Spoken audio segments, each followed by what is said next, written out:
गणराज्य म्हणजे काय? तर गणराज्य म्हणजे राजा नसलेले राज्य.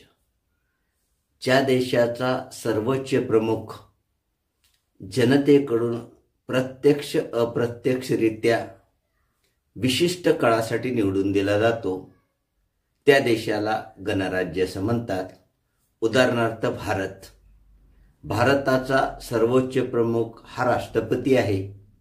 हा विशिष्ट काळासाठी म्हणजे 5 वर्षासाठी निवडून दिला जातो आणि जनतेच्या प्रतिनिधींकडून निवडून दिला जातो. म्हणून भारत हा देश गणराज्य आहे. 26 जानेवारी 1950 या दिवशी भारत हा गणराज्य बनलेला आहे. म्हणून हा दिवस आपण गणराज्य दिवस म्हणून साजरा केला जातो. या उलट आपल्यावर ज्यांनी राज्य केलं, इंग्लंड, हा देश गणराज्य नाही, कारण तिथं राजा हा देशाचा प्रमुख आहे. राजा हा जनतेचा प्रतिनिधी नाही, तर तो वंश परंपरागत पद्धतीने सत्तेवर येत असतो.